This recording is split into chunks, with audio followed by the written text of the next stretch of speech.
Amazon.com shopper, you can help Southgate Media Group out by visiting southgatemediagroup.com. There you'll find a link to log into your Amazon account, and a % of your purchase will go to help support all the shows on Southgate Media Group. We also offer Patreon if you prefer that way, and any way you can help, we appreciate. Now thank you, and enjoy the show. This is Dan Jurgens, and if you want to have a good time, keep listening to the Krypton Report. It's a bird. It's a plane. This is Jason J. Lewis, the voice of Superman on Justice League Action. This is Mark Wade, writer of Superman Birthright, and you're listening to the All Things Kryptonian podcast, including Superman and Supergirl. We discuss games, movies, cartoons, TV shows, and comics. Find us on Facebook, Instagram, YouTube, and Twitter. Welcome to the Krypton Report. I am Tyler, the Superman of Blue, the Man of Tomorrow, and this special episode is brought to you by the kind people of Amazon. Obsidian North? Obsidian Amazon. North. Obsidian North. Shop Amazon for all your Southgate Media needs by going to our website. And that beautiful voice you hear is the lovely, not Jania, but James. Hey, James. The Man of Steel himself. I think Jania's got a better voice than me. But and in the background is Solomon and Selah. So it's a full house, sort of, but not with the Tanners. Anyways, what a fun week it has been for me and for James, and life has just been, chaotic. Because to be honest with you, where did this week go? Because I feel like this week was just starting and now it's over. it flew by. This week absolutely flew by. I feel like something is just crazily off. But It makes me feel like I've missed something this week, and I'm sure I have because I do most weeks, but still. right? So there wasn't a whole lot of news, or because this week also included April 1st, I'm not including a lot of stuff because you never know. But for example, we're going to talk about Supergirl's season 6 premiere tonight, and I'm not going to mention like too in detail, but there was some stuff posted about a bunch of people who were fans of Superman and Lois like boycotting Supergirl just because they were mad. And I was like, that's idiotic, first of all, and that's poor fandom and just wrong. I mean, the network does this with shows all the time. We know this. And yes, would I have really liked to have just watched Superman and Lois straight and had Supergirl? Yes. But the CW does what it does. So they're gonna kind of put their shows to try to do what they can. Also, this is Supergirl's last season. So Well, it's kind of, I mean, they brought on Supergirl because production halted on Superman and Lois because of somebody testing positive for COVID. So everybody had to quarantine and shut down for a couple of weeks. COVID. You mean that thing that and then screwed they up started, everything that people just need to get yeah, some slack to? that still exists in the world that people think is gone after a year. It was like, we made it the year. Or never believed it existed to begin with. So.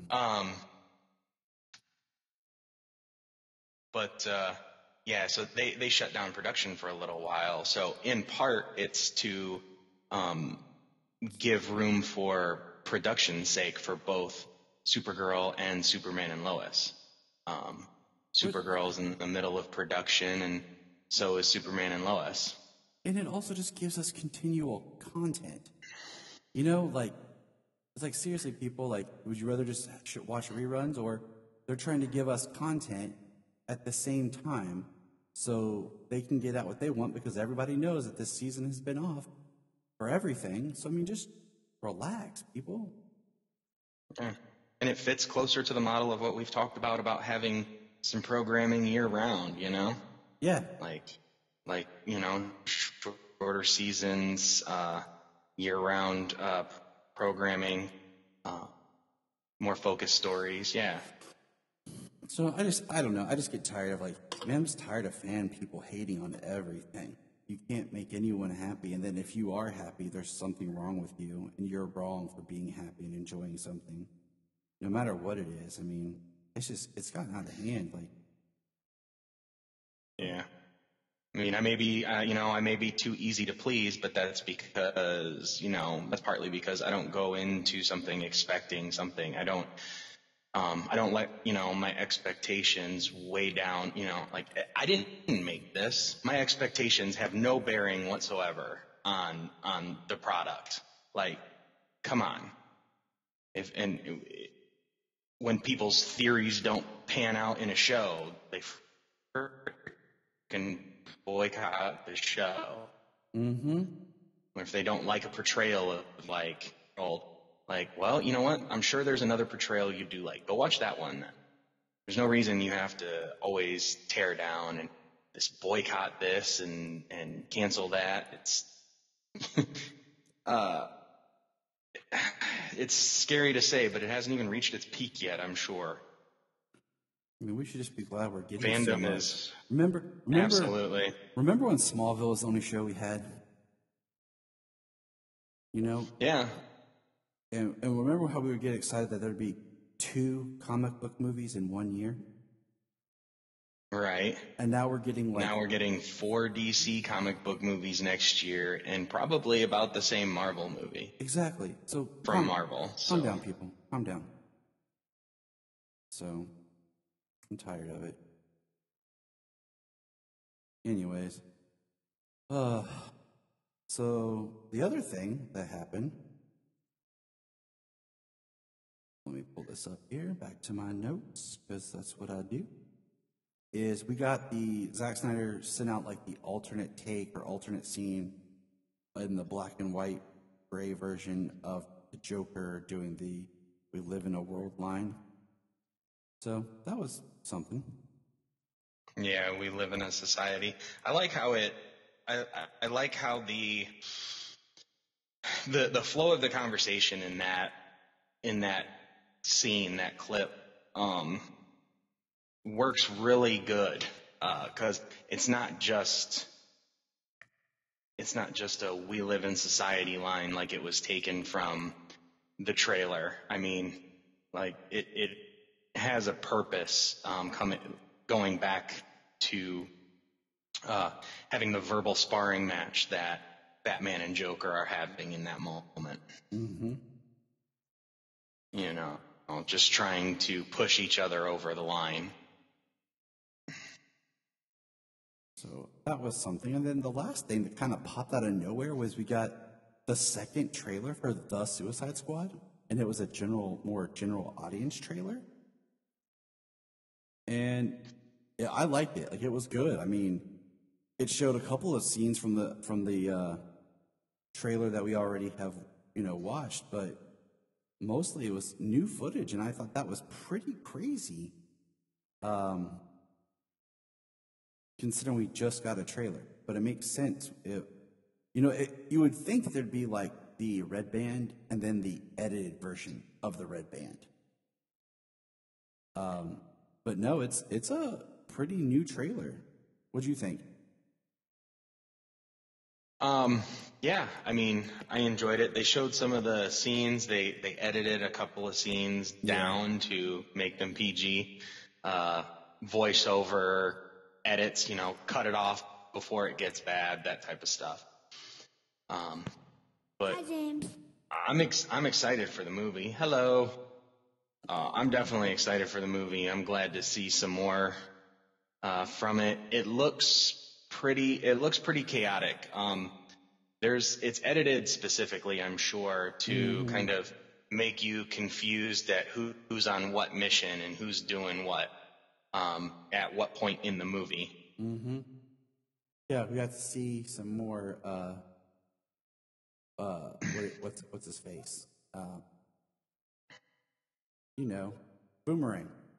And we got to see Boomerang. Well, because in the Red Band trailer, when you notice, when you hear Flag talking about they're saving Harley at the beginning, and it seems like they're talking to Waller, that's a completely different mission, because what Waller sees is everybody on the helicopter, And what we see on the helicopter is we see all the people from the first lineup, with Savant and Blackguard and Weasel and whatnot, Javelin.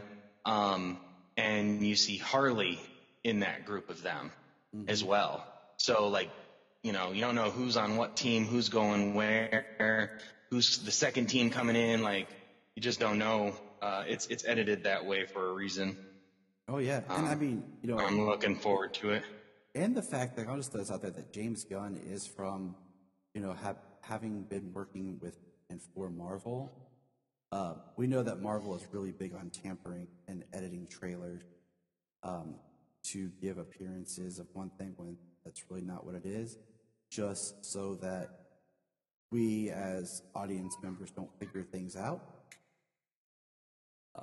So yeah. Yeah, well, the way they changed the trailers for like Infinity War and crap, that kind of upset me because I was hoping to see things. Like, it's different. And same thing with they did with, on the other side when they used all the Joker footage in the trailers for Ayer's Suicide Squad. And, none of that footage was in there, or it was altered, or it was different takes, or it was reshoots and stuff. Yeah, but we know how that happened. Marvel is very tight. Yeah. They control their product. So I mean, it was misleading on DC side for that, but Marvel over there when they edit it to be completely something different. I mean, I love how Deadpool shot stuff just for the trailer. Now that's cool. Because they wanted to make fun of the fact that Marvel did that. Yep. For Deadpool 2, they added that stuff. It was specifically made for the trailer and was never going to be in the movie. And they did it because Marvel completely altered footage from their movies and showed you something that was never going to be in it because it was just straight lying to you. Yep. Yep. So yeah, I mean I'm fine with that in that style of. But I like that trailer. What's cool because I got to show the kids and they're all excited, and it just sucks because I'll have to watch this and then wait for it to come out on video and then edit some and watch, and it's just a long process. It's going to be a while before you're able to let them watch that. I don't even think I'm going to let my kids watch it just yet. Depend on how. The violence is one thing, but the content, it's funny when my kids ask me how gory it gets, and like, I mean, Harley has the splooging line, so I mean, how graphic is that going to get as well? It's funny because my kids will be like, "Dad, can I watch this?" No. Has it got blood in it? Well, yeah. Oh, okay. And then like, but okay, why can't I watch it? Because there's stuff in it that you just don't understand yet that's not for you. Like what, Dad? You don't understand it, child. You don't understand. I can't tell you. It's not. Just trust, Daddy. Like that what I'm telling you is truth. Like you can't watch it right now. So, and then, I mean, I guess the other thing is like, and I'm not holding this as like big news because I'm actually pretty disappointed that they did this. Well, just the whole like Dwayne "The Rock" Johnson revealing like the release date for Shazam in Times Square and making a big deal out of it. And I'm just not really like, okay, because how that can change. You know what I'm saying? In a blink of an eye, we'll all of a sudden have that's been altered and changed and is not there. So I'm not, getting all like excited because they announced the Shazam release date. If it had been Shazam, like Dwayne Johnson in costume, would have been different. So I just think that would have worked out a lot better. Yeah. I thought it was kind of cool how they did the Times Square thing, though. Took over all the billboards in Times Square and put it up everywhere. Yes. That was a pretty dope release. I love what they did. Or reveal, yeah. But I just wish that it was something more, because at this point in time, like, a date really means nothing, especially with DC films. Right. I'm curious as to what his suit is definitely curious to what his suit is going to look like, because the guy needs no suit. Yeah. I mean, he doesn't need muscles sewn into the suit at all. I agree completely. I don't want just a black version of the Shazam suit, but I want it to be very similar to the Shazam suit. Maybe like the same kind of material look as the main body, but then some alterations and differences, just because it's supposed to fit in that same vein with, the Shazam suit. And we already saw the Shazam family, so we know how their suits look. So I just want to see it very similar to them. You can do some differences,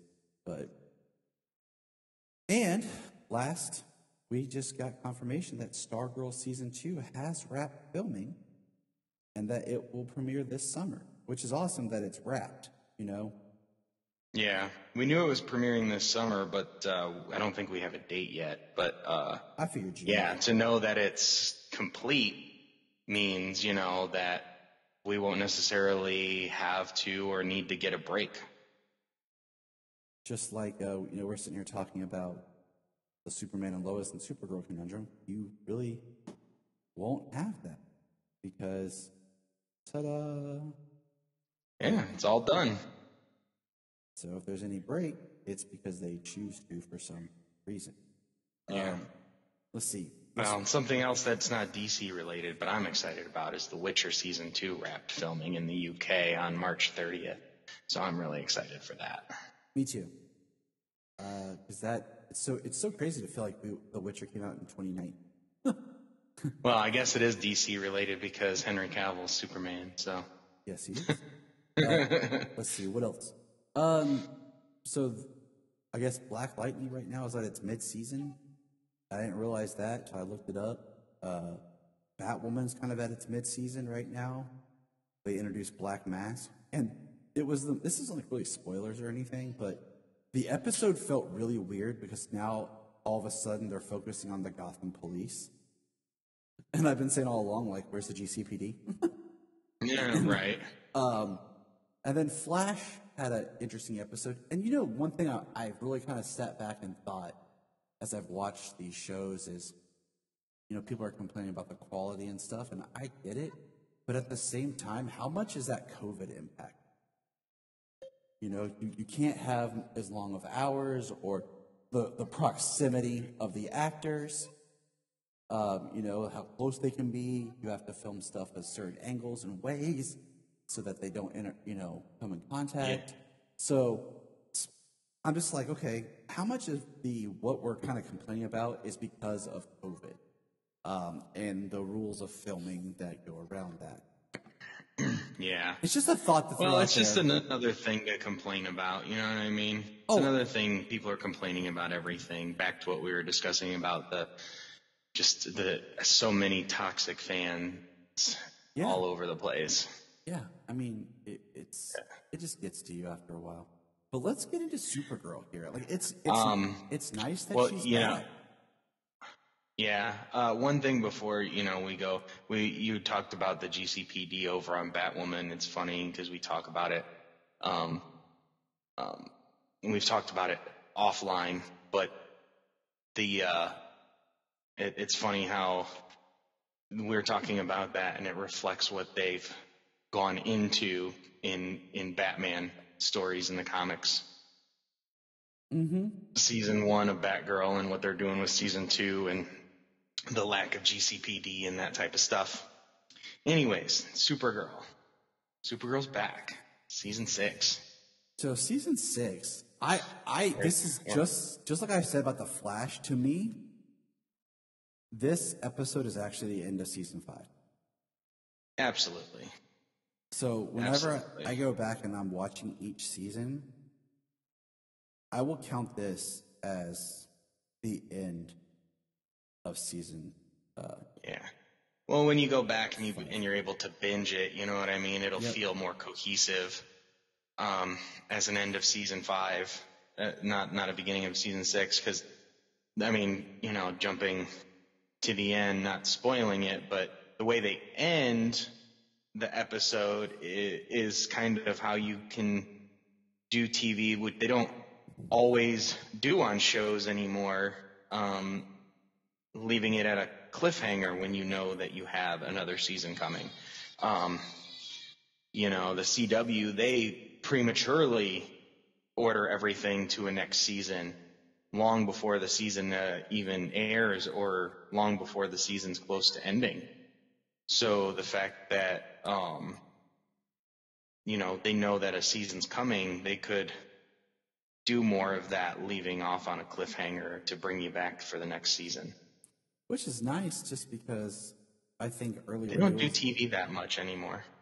Well, like you said, it's sometimes it's hard because if you don't know you have a next season, I think early renewals or cancels should be done about mid-season, just so that if you're not put in something like a what do you call it, like Krypton, where you're building up something and you get canceled thinking you're going to get a third season, and now everything's just left open and everyone's really upset. Yeah. So, I would really like them to be able to work on doing something where, just give them the time to tell the stories they need to. But this episode, okay, so one thing I noticed first of all, okay, it's interesting just comparing it to how cinematic in the lighting and cinematography Superman and Lois is, compared to how Supergirl is. It's just one of those things where you're like, okay, I see what you did here. But I find that I'm missing that kind of higher quality look, and I wish we were getting that for Supergirl. Yeah, I mean, I agree.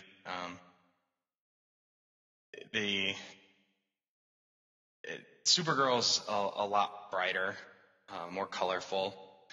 The CGI is not quite up to par, but then again, they are doing a little bit more CGI than they were using in the Superman and Lois show so far, just because, it's the beginning of season 6 or the end of season 5. I mean, the escalation of what needs to be happening on screen, for one, takes up more money.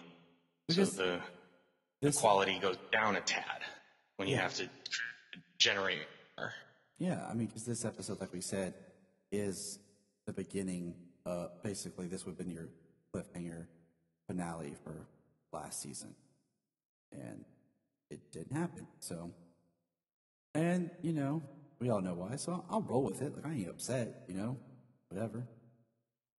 No, I'm not mad at it. There was a decent amount to enjoy. I didn't, we've talked about Life. We tried to record a couple of times this week.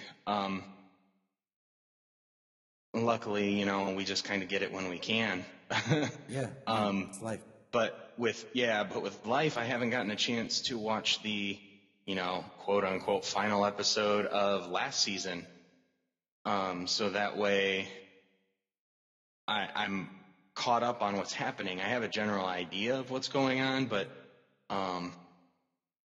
we get into this and I know what's happening to Brainy, and then he talks about the anti-life equation, which I remember them saying something about last year, but I also don't recall exactly what they were using it for, right, or what they, so I'm a little lost, unfortunately. Everything makes sense. I'm just a little lost as to how they're utilizing this stuff for this show right now. Oh, I agree with you, because the first thing that came to my mind when they said the anti-life equation, I was like, did they talk about that? Like, I feel like I would have remembered that. And I just kind of felt like, did they bring that up? Why don't I remember this? Like, that's a big deal. Like, a really big deal. So I felt like I missed something, and I was like, I should have went back and watched the last of last season. I just been busy and didn't think about it. But the title, okay, I want you to think about it. Don't answer just yet, okay? The title of this episode is Rebirth.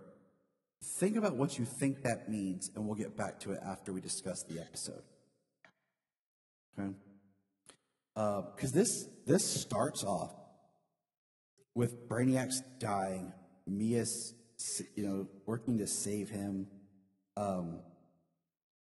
She does kind of a Ganamine showing up, out of body experience to, sends her essence, being, whatever, to where he is. Yeah, she has an astral projection, That's just the like word. I kept sitting there like, what is the word? What is the word, Tyler? You know this. What is it? And I'm like, racking my brain, feeling stupid because I'm like, I know this. Astral projection. Gosh. Yeah, astral projection. There's a lot of different forms of astral projection, but her form in this kind of is a mixture of kind of the two, where like she's a disembodied projection of herself, but then she also does open the door, so she does have she can manifest a physical projection, which is like how they did it in Charmed when Prue got her astral projection powers. Okay. She was physically in another place when she astral projected. So kind of a mix of the two more common ones, where it's a disembodied projection and where you have a physical manifestation.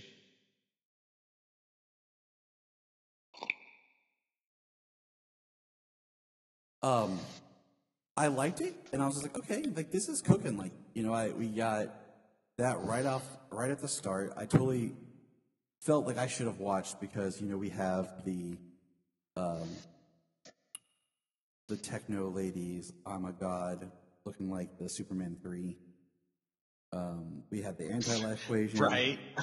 We have the Martian biomed. And then the title card kind of felt the same as it has been, but yet reminded me a little bit more of the Superman and Lois, just way it's done. So I thought that was kind of cool. And then we get like the episode kicks into high gear. Like Lex has powers. He wants to be Earth's savior. He's going to fix the planet like the Anti-Monitor. Yeah, that's cool how he got powers, though. How Brainy shrunk the gods, the Leviathan gods, and Lex took the bottle that they were shrunk into and used it in his machine and absorbed their powers. I mean, this Lex is the best. Yeah, he is. We find out that he has a backdoor program called I Love Lexi that was in the VR. That anyone who doesn't get the upgrade, or in 5 hours the satellites are going to kill them with the kill frequency. And he's going to take over everyone's mind that way using the VR and the stuff that Lena set up. And I just thought to myself, like, this kind of technology kind of reminds me of like Kingsman. Where you've seen Kingsman, right? Yeah.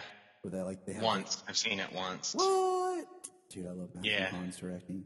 Where they just have the whole like the pitch goes off, and if you don't like, it makes you go crazy, and people are rioting, killing people. So I'm like, yeah, I see. Yeah, I recall that. Yeah. He's doing like either you love Lex or you die. Basically, yeah. I'm like, yeah, he wants to be able to do anything and get away with it because everybody loves him and nobody can believe he's up to no good. Yeah, I mean, skipping ahead, we get when he's arrested, like Lex Luthor was a bad guy, and it's so funny just to say, but then of course, we have to think, oh, this is post-crisis when everyone thought. Yeah, he was a humanitarian and stuff. Lex was a goodie. Yeah, pre-crisis, he was charged with crimes against humanity because he turned the sun red. That wouldn't have effects on the world. Exactly. That's why the crimes against humanity, like, that's the end of the world, not just the end of the Kryptonians. It's the end of the world. It's interesting because we have Lillian basically make him say, "You can't kill your sister. You can't kill Lena." But then I thought, She killed me first. Did we ever get confirmation? Why not? She killed me first. Did we ever get confirmation? It felt like Lillian killed Lionel. But I don't, like, just the way she says it, and I'm like, do we ever get that in this series? Like, confirmation that she killed? Because it just felt like it the way she was talking. She makes the reference about, she's like your father did. So I was like, Yeah, she said something about how your father died. I don't know. And I was just kind of like, I don't remember. Can't wait to do that huge, massive Supergirl rewatch. I was just like, well, how did Lex's father die? Did he push him out of a window? And did you say, like, did it sound like that? But, something like that. We get, we learn that the gold eyes means you love Lex. And we see Dreamer have a vision of Lex basically in the suit of the Anti-Monitor. We learn about the I can't pronounce whatever the weakness is to the Leviathan gods. Something with it. Geranium? Interesting, but I like seeing Miss Martian back and her and Jean working together. That's always awesome. They have to do some big Martian meld of like complete openness to be able to move the satellites to get everything where they need to be for positioning. Yeah, I think they called it a binding. Like a complete, 100% meld. Like everything is 100% shared. Nothing is hidden. So something you would never tell anybody or speak to anybody about, she's going to know it. And vice versa. So that was like gave them something to do. The pacing for this episode is very like, it's the ticking clock. You gotta do this. You gotta do this. We got this to do. So it was the Martian designs in this are still so good. Of course. I love he still looks better than this Martian design still, for the most part, looks better than Martian Manhunter did in Zack Snyder's, I think. I'm gonna tell you Not right that now, that was bad at all. I just prefer this one a little bit more to that one. I'm still wrestling with the Martian Manhunter from Snyder Cut. It was awesome, like, yay, awesome. And then the more I thought about it, I'm like, I kind of composed a whole scene because Brian and I were talking about it. And I was like, man, if they wanted to make Swanwick Martian Manhunter, I'm like, you could have done it in a really cool scene. And this is my pitch, okay? You have Star Labs. Swanwick is at Star Labs for some reason. We'll write it in, okay? The parademons are attacking, whatever, and what happens is they open a portal that they were experimenting on, and they basically pull Jean from Mars into the lab. Swanwick's on the ground. John reads his mind, trying to understand what's going on. He fights and destroys the parademons that are there. Swanwick dies in Jean's arms, and as he's dying, Jean takes Swanwick's form, having read and kind of copied his memories.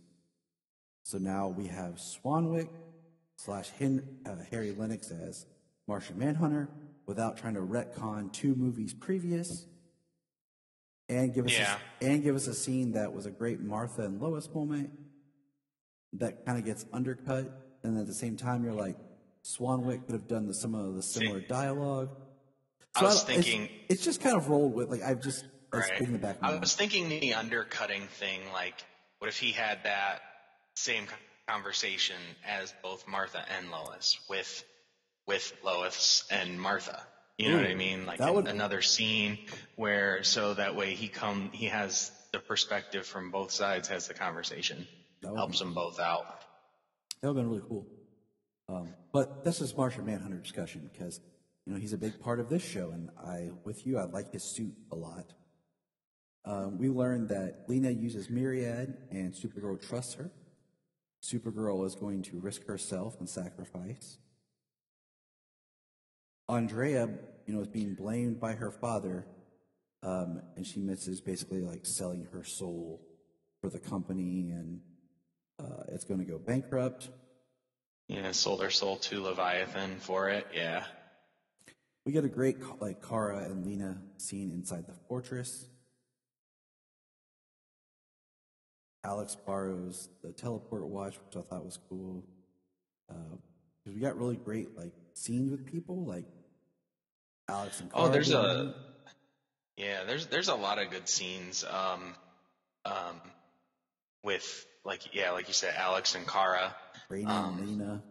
Borrowing, what did Alex borrow? And then they're like, yeah, tell that to every graphic tee since since high school or whatever. Her watch or portal watch or something. Oh yeah, the portal watch, when she borrows the portal watch. That's pretty cool how they've got a couple of those going around. Lena travels via the portal watch, and Alex does, and Lena uses the portal watch and Myriad and goes and wipes Lex and Lillian's minds. I loved it. At the end, you have Lex in jail, and Lena just shows up as they're sitting there talking, and Lex is talking to Lillian, and Lena shows up and just wipes their mind, because one of the things they say is, Lex knows Supergirl's secret, and what are we going to do? Yeah, and they're like, you're never going to take me to jail. I know I'd reveal her as Kara Danvers. And she's like, what about, Kelly? To Alex. And then Lena gets to deck Lex, which is really nice. And she says, are you going to do that? Did you want to do that? And Alex no, family first. But I love that when Lena gets back, she says, here's Myriad, but I used it one more time. And they're like, ooh. And she's like, I erased Lex and my mom's memory so they don't know Supergirl's identity. She was honest. Which is really cool. This is Lena's redemption, right here. Yeah, she's going to be part of the team this year. Good. Yeah. I like how they talked in this. Kelly doesn't know that Kara is Supergirl, and it's a plot device. It's a plot point. Alex is with Kelly. She doesn't know that Kara is Supergirl, and Lena's trying to, and it's all of it is helping Lena understand that they didn't tell her for her protection and for everybody else's protection, because if it slips up, the identity comes out, enemies, family, things like that are open. They're exposed. Yeah. And it's one of those things that you don't think about, and then all of a sudden you're like, you know what? Maybe they were right by what they did. So it was great because I like Lena. I like her character. Yeah, Katie McGrath is great. Awesome. She's awesome in this. We have, so Kara and Lex fight, and he basically kryptonite poisons her.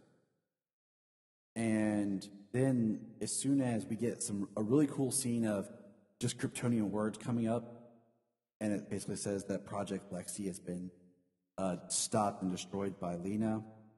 And then a little bot flies in and gives Kara the spacesuit, healing suit, and some sun rays to kind of get the Kryptonian poisoning out. And we have a big, battle inside the fortress. So you can't go wrong with a good battle inside the fortress. Yeah. Got a big, goofy CG looking Lex, but he's flying, he's got powers, he's creating shields, and they're blasting the shield, heat visioning the shield and punching it and all this stuff and shooting it.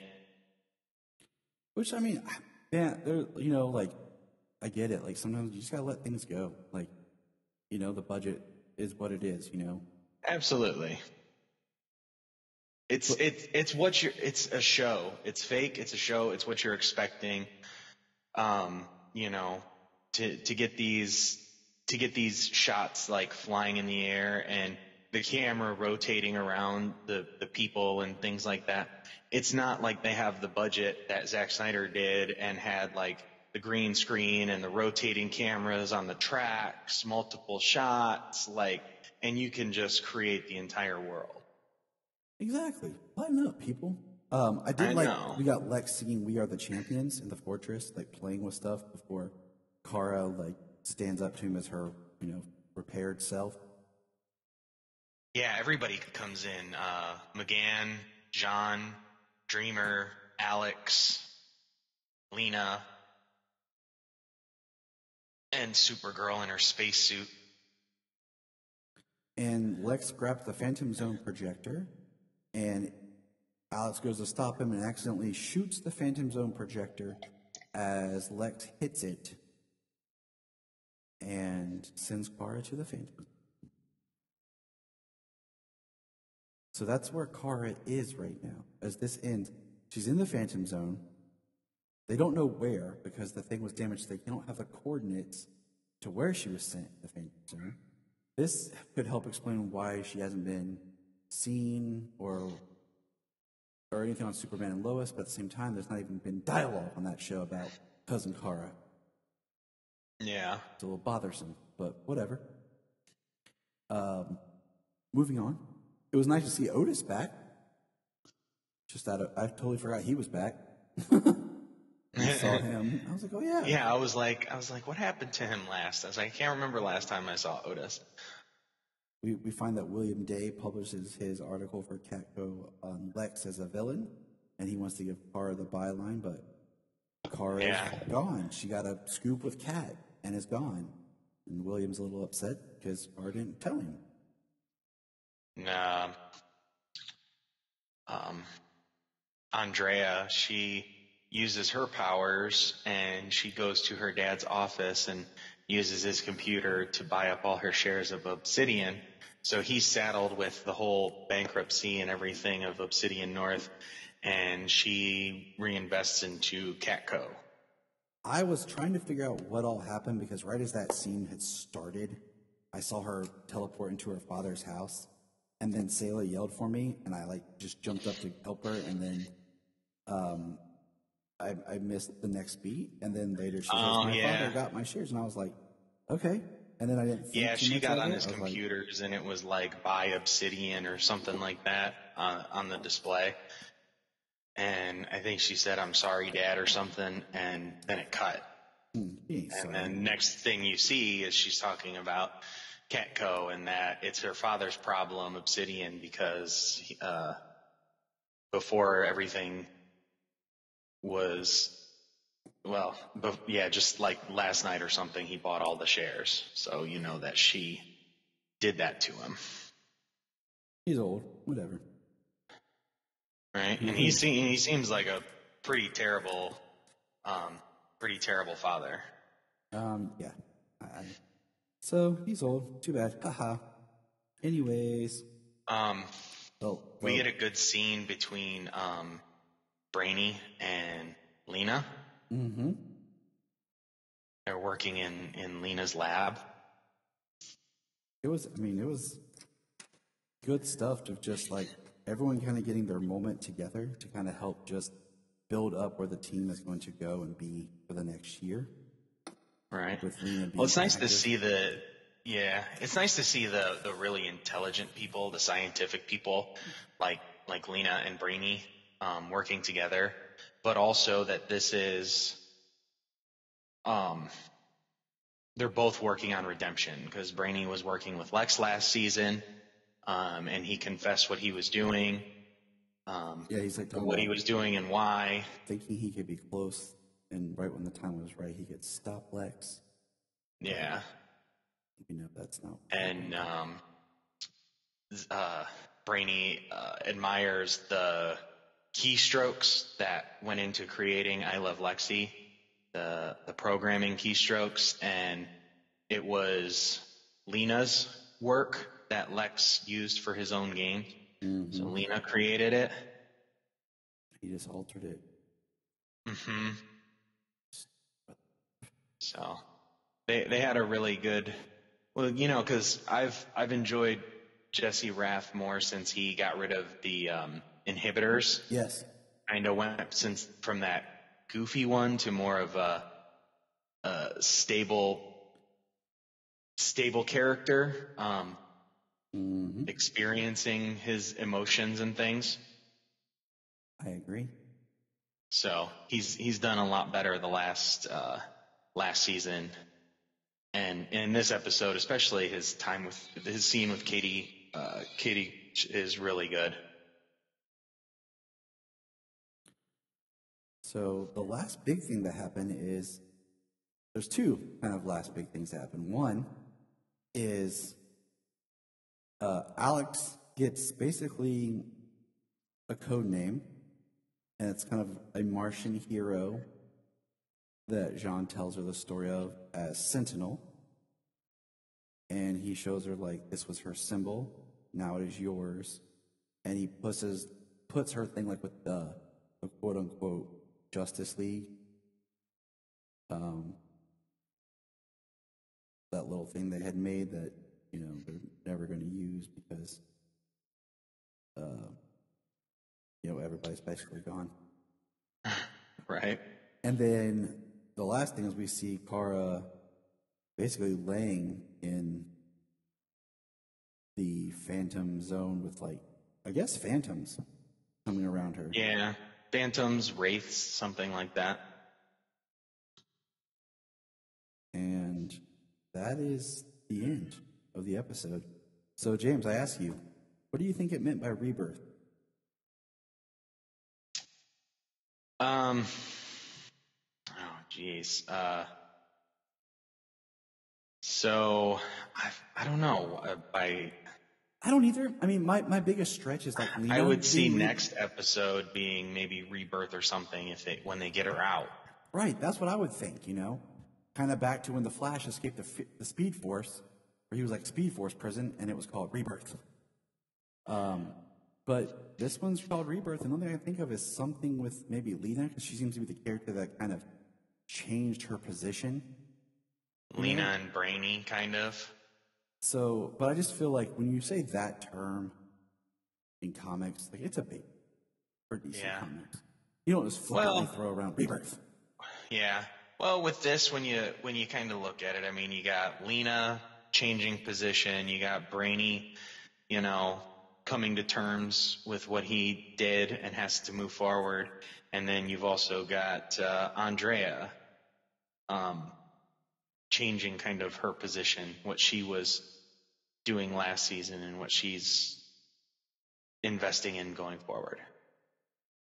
And that's all I can really see.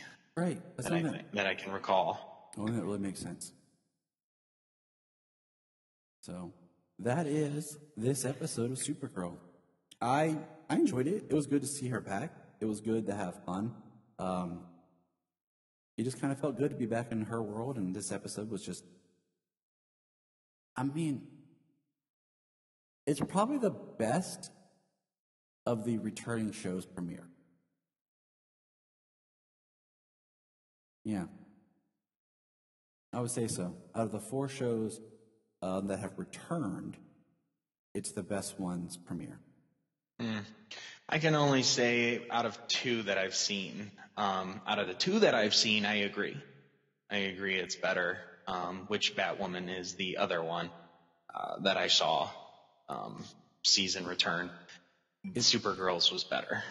You know, you can really kind of But compare. then again, it was kind of, I was going to say, then again, it's kind of big because it was doing what was going to be ending last season. Mm-hmm. And that's the same thing with, like, Flash. Is like it was kind of, you know, the first few, like this one was the one episode, like, to wrap up last season, because they were only like one episode off. And I wonder too. Yeah, I think so. I wonder how much of this they actually filmed, and how much of this was maybe already done, because, you know, when the shutdown happened, like, they were filming the last episode or had filmed it, and it was like a post-production issue or something. So they kind of conjured, you know, they used some pieces and stuff to make it. So I wonder if this was all new footage, or if some of this had already been in place from last year. But, you know, Flash did a small, 4-episode arc, 3 or 4 episode arc to round up last season. Yeah, I could have swore you and Brian said 3. It could be. Yeah, I think so. I think it was 3 episodes, and then the one that just happened was episode 5. Yeah, that's what it is. Actually, that makes me think I'm gonna have to catch up. I'm gonna catch up on the Flash and talk to Bella, and we'll catch up on Batwoman. That way, at least I'm caught up on another show. So, I don't know if I'll get Black Lightning in this weekend to catch up. That's like the one I watch like in the mornings, like when I get up like early and kind of just waking up by myself. I'm like, yeah, Black Lightning. You know, well, actually, you know what? I don't think I even finished season 3 on Netflix. So I'm farther behind on Black Lightning than I recalled. See, Batwoman returns April 11th. And it is like the lowest rated show of these shows on IMDb. Like, it's crazy. What, Black Lightning? No, Batwoman. Oh, Batwoman. Oh. Like, Black Lightning is a 6.1, and it's right. Supergirl's a 6.2, Legends is a 6.8, Flash is a 7.7, Stargirl's a 7.3, Arrow is a 7.5, but Batwoman is a 3.4. Oh, man. Well, you know, things they did last season were pretty controversial among Bat fans, and then creating a new character this season. I know of somebody personally who, between last season and creating a new character, hasn't been watching it, and that was his show. That was the show he watched on the CW. Now he's not watching any because of it. Yeah, we're not gonna spoil anything, but some of the choices they've made is really bizarre. But we're gonna put a pin in it and let it, kind of end here. We could go on for a while. We got other things to do with life, and it took us a couple of days to get this down. So in just a few more days, we'll be watching episode 2. Looking forward to talking about that one. I agree. So thank you for listening to this episode of the Krypton Report. I'm Tyler. This is James. And good night. Look up in the sky. Look up in the sky. Look in the sky.